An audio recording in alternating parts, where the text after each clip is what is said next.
Welcome to TBN Israel, the podcast. And today's top story for this day and the shooting is the aerial strikes in Syria that the Israeli Air Force is carrying out against the Syrian regime of Abu Muhammad al-Julani.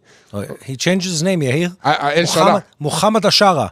Al-Shara. Why are we attacking him? There were reports of a deal between Israel and him, normalization, and even Donald Trump lifting the sanctions on his regime. Yes. And it seemed like he's the moderate face of Syria. It's yet another episode in our favorite show. It's called You Thought the War Was Over, but wait, there's more. Yes, again. So I say this jokingly, but listen, the worst conflict taking place right now in the Middle East is in Syria. And by the way, it's not Israel, it's the forces of Muhammad al-Shara, also known as al-Julani, also known as former ISIS collaborator. Mm-hmm. Al-Nukhba forces and Al-Qaeda member. Start with the details. Let's get to the details. Let's tell people what's happening. This is the biggest story that's happening right now in the world, and people aren't aware of this. The Sunni forces within Syria are murdering, and this is the key word here, Bedouin, systematically murdering Bedouin Sunni forces related to the government or unstopped by the government are systematically murdering Druze inhabitants of southern Syria. This is the headline. And they've been doing this for now, 6 days, I guess, nonstop, 5 or 6 days. They've killed several hundred people already. And the Druze are not a people that, that take this line down. They've been fighting back, and still they've had hundreds of casualties. It gets worse. Israel's already intervened in this. We've carried out bombing missions. We've even warned the Syrian regime not to move forces towards the Druze communities because it's too close to our borders and it's jeopardizing the Druze that they have family members in Israel as well. But let's break it down. Syria is a big country with multiple ethnicities. But before you breaking it down... Okay, guys, please like, share, subscribe. Help us reach what's happening in this region, in Israel, to more people around the world. So hit that subscribe button. It will help us a lot. Happy, Tomer? Let me say something. So all of this has a backdrop, all this story. And the backdrop is that this is the third time in 6 months that Sunni forces within Syria, we'll name them in a second, have been massacring members of ethnic and religious minorities. Yes. Syria, for those of you who don't know, is a fabricated country created by one of the many, let's call it European treaties back between World War I and World War II. This was, I think, connected to Sykes-Picot. I forget which exact one it is. Well, there are multiple ethnicities groups. Yeah.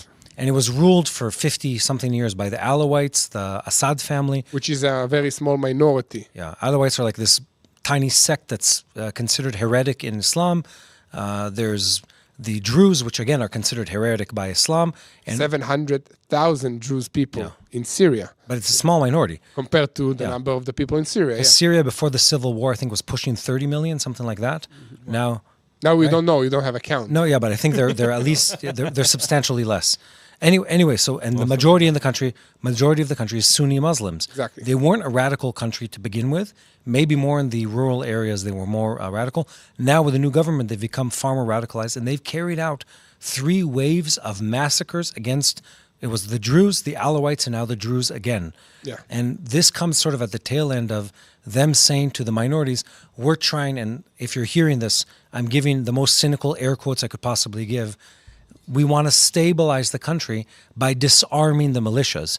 And the Druze listen to that and they say, absolutely not. Yeah, without our guns, nobody will defend us. Yeah, we'll be dead. We've seen what you've done to the Alawites that are related to the former regime, and we're next because this is a Muslim religious war, and they're taking out anybody who's not a Sunni Muslim. Yeah, but even then, there's a lot of violence going on internally within Syria. It's not a stable country as people would perceive like a modern state. It's still very much in the sort of the birth, drama of a country coming out of a dictatorship. And there's still a lot of infighting and drama between the different factions. And the central government still isn't truly a fully centralized government. It's not representing the entire country. Yeah, and it doesn't control the full country yet. So also in the north, you have Kurds forces and you have Turkey moving in forces. and trying to make sure that the Kurdish population there does not infiltrate Turkey and cause problems for them. So the mess in Syria is very big. And just recently, Donald Trump and his administration lifted the economic sanctions that were imposed on Syria. So that was like some good news for a positive future. And even there was deals with the United Arab Emirates of, what was it? I think $200 million to build a seaport in Syria that will advance, economic trade with this country. So there were some positive things towards the direction of normalization with Syria, but then we hear these reports of the government moving forces south to intervene in the clashes between the Sunni Bedouin tribes and the Druze. And according to the reports that we receive now, the government is not preventing the fights, but helping the Bedouin Sunnis to attack the Druze population. Yeah. And that's why Israel is intervening by striking the tanks and the pickup trucks with heavy machinery on top of them. Basically, everything that we can identify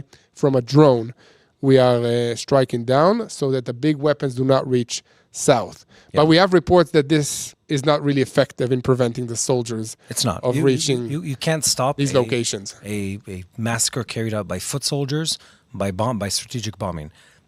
We've seen that also in October 7th. Historically, we know that doesn't work. You have to have boots on the ground in a very tactical way, not a strategic. Couple thoughts before we dive into the details. One, this whole Druze story is a lot more complex than people understand, and it's a community split between different regions in this part of the world. And we did a piece that's airing tomorrow. Yeah. Saturday, tomorrow, Yes. that's airing on the topic of the Druze. We got to sit down with the spiritual leader for the Druze in northern Israel. And when It was amazing. We didn't plan that. Yeah, it was... Just catch us by... We talked to people. Where's the best place to eat? Where's the best place to eat? What are you doing? Filming an episode on Druze. Oh, you have to meet this guy. Boom. We reached the top leader. It was really interesting. Really, really interesting experience culturally and spiritually and geopolitically. Anyway, we got to sit with him and really understand that. So if you want that, wait for tomorrow. There's going to be a deep dive into who the Druze community is. Mm-hmm. Another important piece to understand here is Israel's involvement. The Druze community in Syria is connected in family ties to the Druze community within Israel. Yes. And within Israel, the Druze are several hundred thousand. I think they're just under 400, around 400,000 people, I think, in the country. And in the country, the small Druze community is very, very, very impactful in the military, very much involved in, let's call it civil life, and very loyal to the country. Yeah, there's Druze members of Knesset, parliament members, high-ranking generals in the IDF. And according to the percentage of the population, they have the highest percentage of casualties from fighting wars in Israel. Yeah, sorry, I'm wrong. There's 150,000 Druze in Israel. Much less. Forgive you this time, only this time. Oh. You remember that we drove there for when the missile hit the football playground? Yeah, Hezbollah launched missiles that landed in a football stadium in Majd al-Shams. Tower of the Sun. Yeah. That's the name of the place. Hitting like multiple children that were there. I think it was 14 children. 14, yeah. Lost their lives there. Some of the most horrific images that have come out of this last year and a half war were within that Druze community. Had a lot of losses. It was a large missile that fell straight within a football field full of kids that were playing soccer, and it was horrific. I mean, it's some of the worst images I've seen. And I don't want to go into detail because this video will get banned if we start breaking it down into videos. Yeah, definitely. Into details. Anyway, let's just say, so again, Israel's a big piece in this. The Druze community is in the most truthful way I could say this. They're blood brothers to the Israeli society. They see themselves as that, and we see them as that. They're not just allies that we get along with. They're brothers we fought with. And once you've gone to war with someone and you know that they can be trusted, you're not going to abandon them, or you shouldn't abandon them. So Israel's been involved now, and we've done so in the past too, in trying to safeguard the population in Syria. And that's why, you hear a couple of days back, you have Israeli Minister of Defense Katz. He says, we'll not allow any harm to the Druze communities, threatening the Syrian government, goes even farther, threatens to overthrow the Syrian regime if they allow harm to come to the Druze community. Yeah. This is tense on an Israeli level. But this is not just for the Druze community. They are located on the southern part of Syria, Yeah. adjacent to the Israeli border. So we rather have the Druze there, I mean, from a strategic point of view, than having a Sunni radical Bedouin tribe Yes. that has hatred for Israel on that location. Absolutely. So it goes both ways. Plus, we currently have eyes on the Hermon Mountain and soldiers and tanks in the demilitarized zone, not far from that location. So we don't want the Al Julani forces, tanks, soldiers, to come close to our positions and to Yes. endanger the citizens of Israel. Absolutely. So it's both ways. But Mati, what you told me just before we started was very interesting. That when you open the BBC and international media outlets, the headlines are Israel attacks Syria. You know, not the Sunni radicals attacking the Druze communities. Israel responding, Israel helping. No. Headline, Israel attacks Syria. Why is it always Israel has to be in the news? This is the headline. This is a couple days ago. BBC headlines reads, I'm reading this verbatim, Israel bombs Syrian forces entering Druze city after sectarian clashes. So the headline should be, massacre taking place in Syria, Sunnis massacring Druze. And the headline is, Israel bombs Syrian forces. No connection to the attack against the Druze, only Israel attacking for fun. And the headline just before that in The Guardian, which is another lovely outlet. That only loves share Israel. the truth. Yeah. Israel launches bombing raids in Syria and Lebanon. That's it. There's no other text aside from that. What level of hypocrisy and what a level of deception. Again, it is true. But is it the truth? Yeah, if you just read the headlines, you think, wow, Israel attacking in Yemen, Israel attacking in Syria, Israel attacking in Lebanon, Israel attacking in Gaza, Israel attacking in Iran. These Israelis are the aggressor. They're attacking everybody. You know, that's the picture that you get by just reading it. It's shameful lying and deceit. This isn't a slight slip of the tongue. This is intentional deceit. Yeah. And trying to misguide the audience to create a reality picture that is very far from the actual reality. How it's all started, like on the ground, boots on the ground, as we like to say. So there's a story here, as many of these stories start, where it starts with a small altercation. Yeah. This is very, very typical and sort of ubiquitous in the Middle East. Ubiquitous? Common. And so it happens. So you have a small altercation between Bedouins who are Sunnis and the Druze who are Druze. They allegedly the Sunni Bedouins, they beat up a young Druze. Then the Druze go and try to take revenge, and then the government. So this is the Syrian Foreign Ministry, Assad Ashibani. He says I'm translating that from Hebrew. It says we're trying to take over all the illegal weapons within the Syrian Arab Republic, and this is an action that we're doing to enforce order and stability and protect the civilians. And the Druze look at this and they say, there's no way we're giving up our weapons. El Julani or Ashara, whatever he wants to call himself, he's not getting our weapons. We know what happens the day we give up our weapons. We've seen this in the past, and there's a whole lot of debate within the Druze community. And they say openly, we need to protect ourselves. Mm-hmm. And then they see, now they're calling, or this is for several days now, they've been saying, come help us. We're being massacred and systemically killed. Put you a video. So far, you want to see what happens. No, I've seen it. I mean, again, if you've seen images of, it's Holocaust. I don't want to say Holocaust, but it's when it's systemic torture of both the symbolism of a people and the people themselves. So it's anything that takes away their pride. So the Druze have mustaches, so it's cutting their mustaches. Immediately when I, as a Jew, see that image, it reminds me of images of the Holocaust, of the Nazis and their Nazis and other anti-Semites who helped them, cutting off the payas, the hair on the sides of the head of the Jews, the Orthodox Jews in Europe. And it's again and again, it's trying to hurt them symbolically, humiliate them. And then there's a religious and an ethnic element here. Mm-hmm. But you look at this and you say there must be international intervention in this. And I want to say the West has been trying to prop up this narrative, which is, look, Ashara, he's a liberal, he's a progressive leader.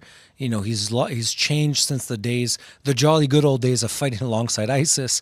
He's not that same guy anymore. But in reality, you look at the actions, not his speech, not the tailored suits, not the shiny shoes, not the designer outfits. Yeah. You look at the actions of this man and his government, they are a radicalizing force that has been systematically harming the religious and ethnic minorities in the country. That's what they've been doing. We need to look at the long-term goal of these people and years of indoctrination and what they believe in. And this is the result of that. So we have 203 deaths so far. This is only in the first 3 days. It's a bit more than that now. I was saying, those are not the updated numbers. Yeah. They're higher at this point. Yeah, exactly. So dozens of them are Druze. On top of that, you have 30 Israeli Druze that crossed the border in order to help their brothers and sisters and relatives in Syria in fighting. Yeah, these, by the way, they really are their family members. They really are, yeah. This isn't like a tribal affiliation. These are people that, up till 1967, their family, one lived in one village, and the other part of the family, their uncle and aunt, lived across the valley in another village. And then now there's a border. Now there's a border between Israel and Syria, yes. Exactly. So they crossed the border to help their brothers and sisters. Some of them were able to reach the fighting areas. Others were stopped by the IDF and brought back to Israel for their security, of course. And on top of that, the IDF is attacking again and again military targets of El-Shara from the air. So far, no ground movement by the IDF forces in that location. Yeah, but there's two big pieces that we don't know yet, which is the IDF is positioned on the border, prepping for a ground movement within Syria. So Katz, just before, not long time ago, said, we're going to continue to attack the forces in Syria, and we're going to escalate our attacks. Escalate the response? Yeah. If you will not understand the message. If the message will not be clear. Okay, we'll see what's happening with that. It's understandable. That's one thing. Two, and we need to clarify, the Syrians are claiming, or some of them are saying, Israel isn't doing enough. And I want to explain what Israel has been doing up till now. By the way, we still have, and it's been over a year now, we have a military presence within Syria. There's multiple outposts, I think, 5 outposts that we have inside Syria. I'm not sure what the exact number is now. And some of them are, let's say they're a couple clicks into Syria, let's say a couple miles inside Syria, in strategic, let's call it topographical points. Not far from Damascus, the capital of Syria, by the way. The distance isn't that far. Yeah, in general, it's very close. Anyway, so we have forces in there. One of our main points was, which you just mentioned, Yair, is to keep southern Syria demilitarized. Mm-hmm. So it's not necessarily just to strengthen the Druze. That is part of it, but a main portion is to have a buffer between Israel proper and Syria, let's call it Sunni-controlled Syria. Yeah, all the terrorists that are roaming there. Yeah. Remember, when El-Shara took control of Syria, he released many Palestinian criminals, terrorists that are affiliated with the Palestinian Islamic Jihad, with Hamas, and with other groups that their sole purpose is to carry out attacks against Israel from Syria. Absolutely. Mm-hmm. So, again, the Israeli purpose in this whole operation, or some of it at least, is we want to make sure that the southern part of Syria remains demilitarized. Same as Lebanon, by the way. Exactly. Same as Gaza. Yeah, we want to make sure that there's a physical buffer, and if we can have a population that is less hostile towards Israel or supportive of Israel, all the better. Exactly. Which is exactly what we're trying to do, create a buffer, and our threats to the Syrian government and our communication to them and the military action we're carrying out, and I need to be very specific in what I'm saying, it isn't active war against the small militias that are fighting the Druze. We're not fighting the Bedouin communities in Syria, whatever they are. What we're fighting is we're trying to prevent the Syrian government from sending in forces that will, one, create a military presence on our border, two, continue to further hurt the Druze, and three, what was a demilitarized zone turn it into a militarized zone that now has Syrian forces in it. So it's this generic or general purpose of pushing them back to make sure they're not on our border. Yeah. Because again, today they seem like, let's call it moderate Islamic forces. Tomorrow they might not be. We don't want to find out. It's a very unstable government currently in Syria. And this is also according to officials from the United States, that within a few weeks, Al-Shara, Al-Julani, whatever his name is, can collapse in Syria very, very fast. And we don't want rockets or infiltrations from Syria towards Israel. I mean, the people of Israel suffered enough throughout the 652 days of this war already, and especially the communities in the north. And when I say suffering, I mean most of them, and it's almost 40,000 people were evacuated from their houses for more than a year and a half. Just recently, some of them are being returning to their communities because of this presence inside the Syria, in Lebanon, so the communities can come back because the Israeli communities are right on the border, within range of rockets, of mortars, and sometimes of sniper fire. And these communities have suffered a lot. People don't talk about it enough, that the people of Israel have been suffering also economically and also just mentally for sure, and physically uprooted from their houses and moved to live in hotels and at family relatives in other locations away from the border areas. Okay, so in this show, we like to present to you an organization called Meir Panim that is helping those that need help, those that are struggling financially, those that are having a hard time to get the basic necessities of life, like a hot meal, food, humanitarian aid in Israel. So this organization that we are very, very proud to be partnering with is called Meir Panim. And what they do is they reach the most needy people in Israel with support, with a hot meal, with help with what they need. And they raise their money from people like you, from around the world. So how can you be part of blessing Israel and helping the people that need it most? You go to bless-israel.org. Okay, again, that's bless-israel.org. You make a donation, and that money goes back to Israel to help those that need it most. It's really encouraging for those communities to know that they're not alone in this battle against all these evil forces. Okay, so when we are, Mati, when we are choosing the organizations that are helping Israel, that we will help them and present them in this show, we make sure that we know who they are. And it's not a hard thing to do here in Israel because it's such a small country and everybody knows each other.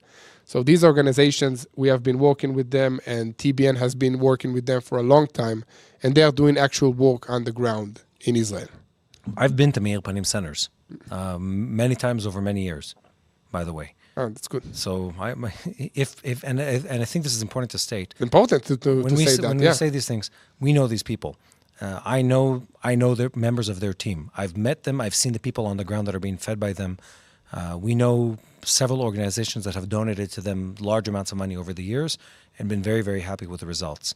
And this isn't just them, but them specifically. I've seen their places. They have a center near the central bus station in Jerusalem. I've seen the people come in. I've seen them receive the food, receive the goods. There is no question here. We know it's effective. We know it's honest. We know it's needed. We know it's done well. Now it's just a question of will the audience respond or not. And that I leave to our viewers at home. Definitely. Well, so where do they do this? They do this at bless-israel.org. I think that's a really catchy bless-israel.org. And when you make a donation, it also helps us because they keep using our platform to present themselves to you guys. So it feeds the entire operations that we do here. Yeah.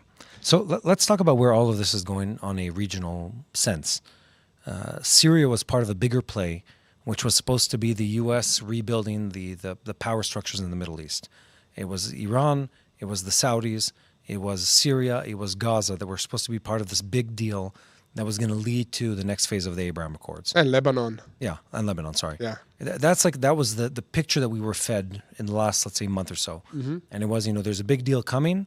The first phase of it is going to be fixing Iran. So we did the military action there. Now we need to finish and sort of, wrap it up with some agreement. Seal the deal on the agreement, then followed by Gaza and the hostages there. And then once that's done, you have a positive, those were, let's say, war-related actions. Then you have the positive actions, incentive packages and removal of sanctions for the people of Syria, for the people of Lebanon, helping their governments rebuild the infrastructure, et cetera, et cetera. It was supposed to be this regional thing. And then after that, there was supposed to be the bigger player move. That was the Saudis, the Egyptians possibly, and maybe a few others in this region that say, let's build a pact that eliminates the negative influence of the Iranians and helps us build the positive influence of the outcome of what's happened recently. Yeah. And this happening in Syria is a bit of a problem for that plan. Let's be honest about that. It's a bit of a problem because it shows the instability that still exists within Syria, and also the let's call it the double standard that the regime there carries, where it's not clear exactly what they say, if what they say is true. That's true for any government, but here it's a little more extreme. Yeah. And it's unclear also if they're able to carry out the policies that they talk about. Exactly. I think that's the key, because It's a snake in a skin of a sheep. That's how you say that? A wolf in the sheep's wolf. a snake in its skin. Snake. That would be a very Yeah, weird sheep. El Julani feel like a snake. I start imagining the I'm sheep. just imagining a snake wearing a sheepskin. Yeah, even in Hebrew, it's not that. No, Ze'ev be'or shel keves. It's a wolf in a sheepskin. So Maybe in Yemeni language, that's what they say. I don't know. That's one of the funniest images I've had in my head in a long time. that's good. Anyhow, I just El Julani coming from Al Qaeda, and Al Qaeda idea or ISIS idea is to make everybody they're not accepting the other. Well, let's remind our viewers with something that happened. Okay, Bin Laden was the leader of Al Qaeda in Afghanistan, and he carried out the biggest terrorist attack in history by launching 2 planes to hit the World Trade Center Twin Towers in Manhattan. So this is the same ideology. This is the same group. So what do you think? That they'll be nice towards Americans now, nice towards the West, towards Israel? This is who we are dealing with. And he is their leader, and he was grown up in their camps, in their indoctrination, since he was very young. This is the person. I don't think that in a matter of seconds, he will become this moderate guy that wants peace with the entire region. Well, I mean, but the question is if he can do it. Maybe he did have a change of heart. But can he do it? Yeah, you said this. The question is also bigger. It isn't just what he wants to do. It's what the people of Syria are doing. And again, you need to go back to the history of Syria. It's a country that is split between a very, very, let's call it agrarian society, out in the more desert areas of Syria, less developed, less educated, and then you have the more urbanized populations. Many of the urban, let's call it the urban and educated population in Syria was dramatically impacted in a negative way from the civil war. And some of these militias that Ashara is connected to are more from, let's call it the eastern and desert part of Syria. They're far more Islamic in their nature. They're far more tribal in their nature. They don't necessarily adhere to like a specific government. Exactly. And he used that to gain power in Syria, but that doesn't mean he's able to control their every action. He needs to pay his dues now, because he united them with promises of, I guess, revenge, governments, and more stuff. Tomer, Where did you find this? I just created. Did you generate it in AI? I just generated it on. Mati just generated a sheep a snake in sheep's clothing. Let me show this to the camera. I'm so proud of what I've done. It's an image of a sheep and a snake in a sheepskin. Well, now I know what my costume will be for next Purim. Tomer, now I know what your nightmares look like, Tomer. Anyway, so what's next? Let's say El Shara will not stop sending forces to the Druze communities. Will Israel send boots on the ground? Well, we already have boots on the ground in Syria. Will we engage in actively fighting the militias? Very, very unlikely. What is more likely is that we'll use the forces we have and Air Force and artillery to try to close off areas for movement. And we sort of saw early movements in that direction a couple of days ago, where we were using the Air Force to bomb bridges and to close off areas in Syria to prevent movement of forces into that, what we want it to be, a demilitarized zone. I don't think we're going to see IDF soldiers fighting against the Bedouin Sunnis. What we could see is us equipping the Druze. We could see them help us creating medical services to them, which we've done in the past in Syria to Syrian people multiple times during the civil war.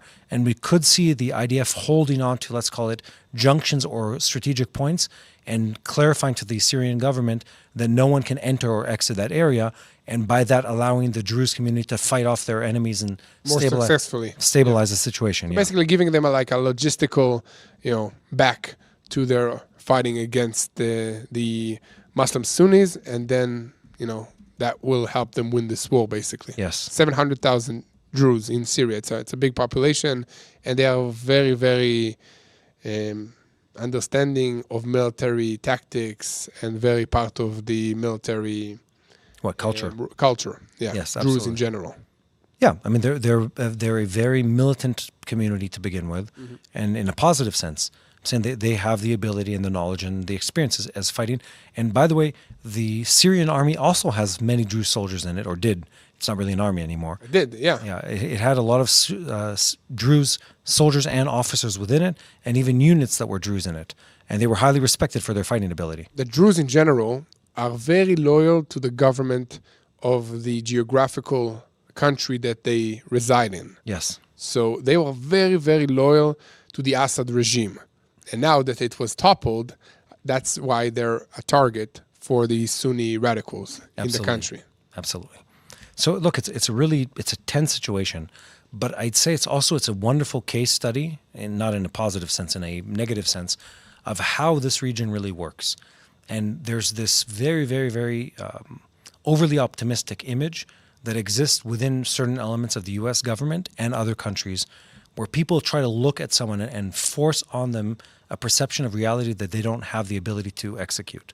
And they look at Syria and they say, oh, look, this guy, and by the way, he might have all the intentions to stabilize Syria and rebuild it. Yeah. I don't know what goes in his head. He might really want to do that, but he's not able to. I'm not sure he does, but I'm saying even if he wanted to. It would be very, very hard for him to do it. It'd be very hard to do it because you'd have to change a country that has been living under immense internal pressures for decades at this point. We're talking multiple generations of people that grew up with this tension between ethnic minorities and the dictatorship that was an ethnic minority itself, the Alawites, and the religious tensions within, and the civil war where people were massacring each other, and Shias and Sunnis and external forces. Again, this is a country that's been torn by war it's going on like 12 or 13 years at this point, right? Since 2009. It's even longer than that. Started even before with the Arab Spring. 11. Anyway, so it's been a really long time, and there's a lot of internal tensions within Syria. This is a case study that shows when you destabilize something in the Middle East, you don't know where it's going. And that answers the question that people often have, and we see it a lot in our comments. That in Egypt. Yeah, well, why don't you overthrow the government of Iran? What's next? Why not? Who's going to come next? Yeah, and what comes next oftentimes is 2 decades of infighting between factions. Look at what happened to Iraq. Saddam Hussein, for all matter and effect, was a horrendous human who was a terrible leader to his people, and he killed millions of them, or hundreds of thousands of them, in pointless wars with the Iranians and massacres. Kuwait, and massacres internally, et cetera, et cetera, et cetera. And yet it took someone that deranged and violent to hold together all those ethnic tensions. And the minute he disappeared, the country fell into internal fighting that has lasted till now. And so Iran took a chunk of it, and other countries. The Kurds took a chunk. Yeah, and other countries are trying to meddle in their internal affairs. Israel included apparently. Anyway, so really, you never really know where it goes. And because of that, this whole situation where we're trying to sort of create this new world order within, not in the biblical sense, in the Middle Eastern sense of it, just by forcing an agreement, it doesn't take into account how long some of these processes are, where you really need the footwork and the long-term planning to rebuild Syria and rebuild the government and the economy and the education. Do the same for Lebanon. They're coming out of decades of influence of Hezbollah that has destroyed both the demographics of the country and the government of the country. And the same with Gaza. There is no quick fix here. When you've been radicalized and your country destroyed by radical Islam, there is no quick fix that turns you into a liberal democracy the next day. We're talking 15, 20 years of work. And most countries don't have that capacity to be stable long enough, or to think that far into the future. Plus, also something that we do not understand, the Middle East is built out of tribal societies, meaning that there is no people group of Syria. There's this tribe, I guess El Sharaz tribe.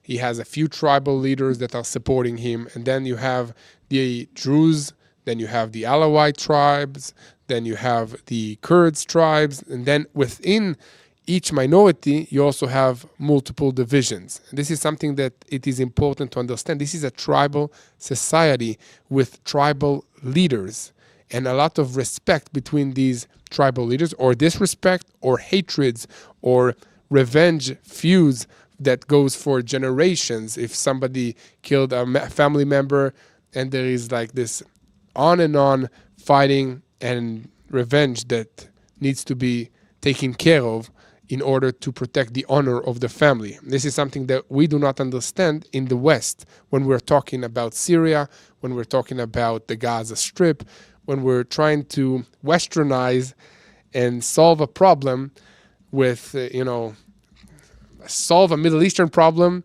with a Western solution.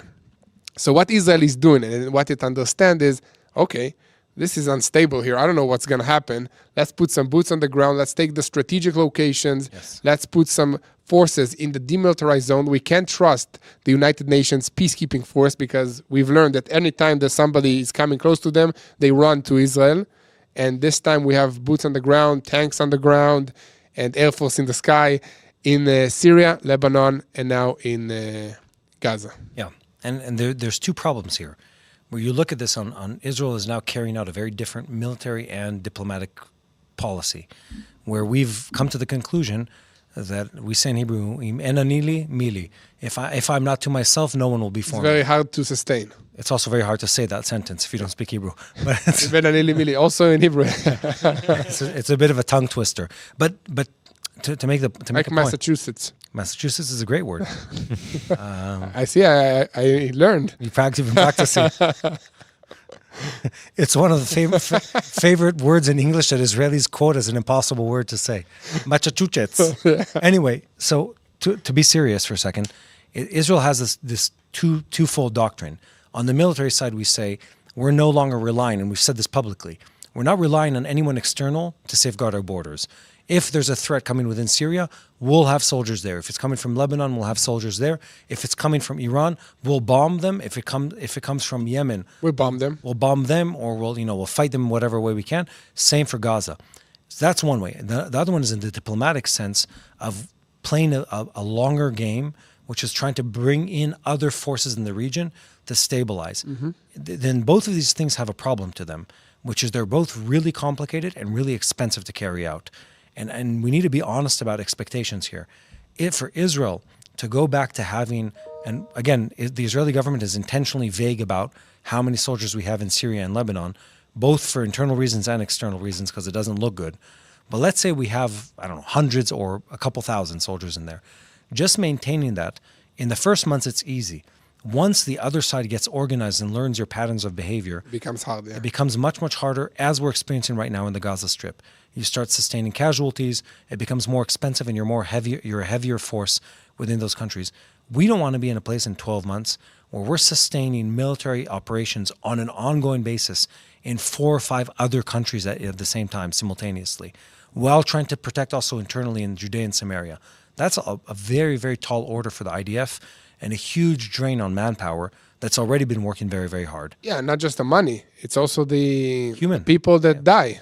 You Yeah, know, in casualties. Gaza, the casualties. You have more and more casualties just because it's very hard to fight a guerrilla warfare. Well, it's not just that. It's like, it's by its essence, the minute you stop being offensive and you become a defensive force, you start sustaining casualties at a greater pace and you become very predictable. Exactly. And you really don't have that many options when you're playing defense because you become more static and slower in your nature. Yeah, and you're heavy and slow as a big army compared to the... So there, on the military side, we have a limitation.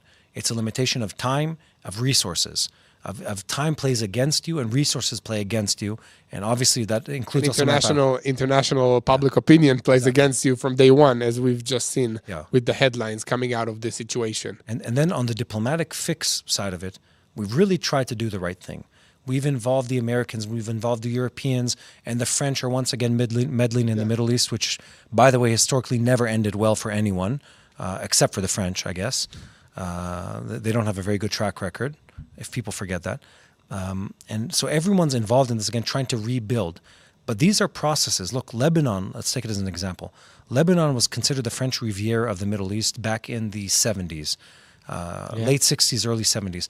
Lebanon, and there's a much deeper story here that has to do with demographics and a very radicalized Sunni population that entered into the country and shifted the balance demographically speaking. But they went through decades of civil war and foreign intervention, Israeli and otherwise, by the way, American, Russian, whatever, French. Many people tried to fix the situation there. It ended in a country that fell into pieces and fell into the hands of Hezbollah. And Iran. Yeah. And then Syria is the same. It's these things where it's a long process of slowly deteriorating the country and breaking everything that exists in it. And to rebuild that takes as long or longer. So it's a population that needs to be restored. Think about a country such as Lebanon or Syria. When things go south, and they become negative, the first people to leave the country are the best part of the population. The academics, the business people, the people with cash reserves, the business people. Leave. They all leave. Why? They leave fast. They leave overnight. They're on a plane or on a boat or on a car, whatever it is. They liquidate all their assets, often at a loss, and they move elsewhere. And you find those communities now around the world. The Lebanese, especially the Lebanese Christians, by the way. Christians, also from Bethlehem in Israel, it happened. Once the Palestinian Authority took control, less and less Christians remain in Bethlehem, to the point that there's maybe a small percentage, 3-5% now. I don't know. The numbers numbers are debated. I don't want to say anything on that. But yes, it's like a trend. And the trend's very, very clear that the strong elements in society and the rich elements of society leave. And then rebuilding the economy, now you're doing it without the businessmen. You're doing it without the bank managers. You're doing it without the government officials who are honest. Let's be honest here. And you're left with a lot of people that are or tribal in their nature, or corrupt, or violent, or all of the above. Or have nothing to lose. Yes. And so it takes a really long time to rebuild.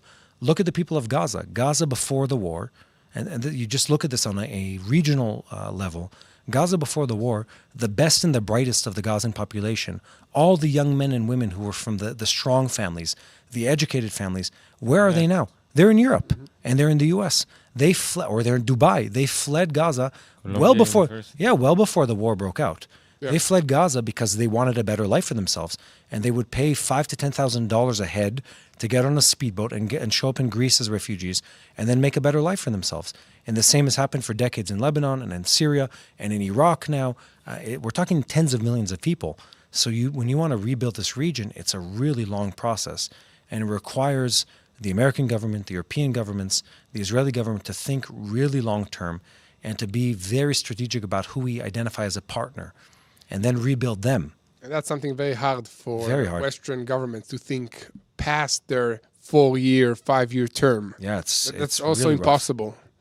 People want fast results within the term so that people can re-elect them, so they can say that I did this, vote for me again. Yes, it's very rough. This problem, the solutions take generations.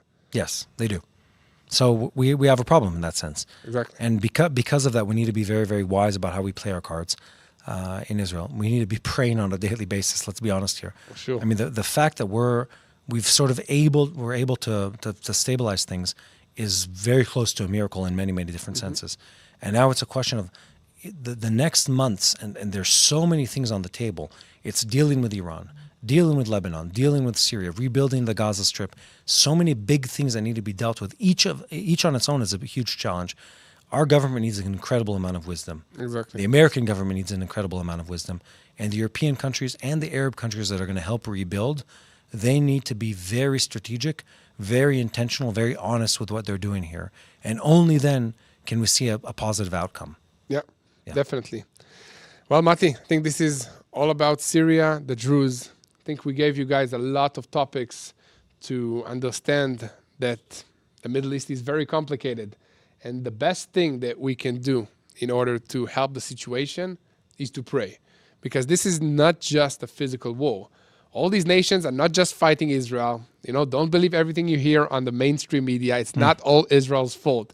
There are wars, there are battles between internal players in Syria, between Muslims against Muslims, between Druze against Muslims, and Israel is just in the midst of everything that's going on here. Okay, yes. So when it's too complicated, too big, and there's no solution, this is the best time to turn to God and ask for His wisdom to our leaders, to ourselves. Ask Him, how should I pray for the situation? What should I be doing in this time? How can I help? Because this war does not involve only Israel and the Middle East.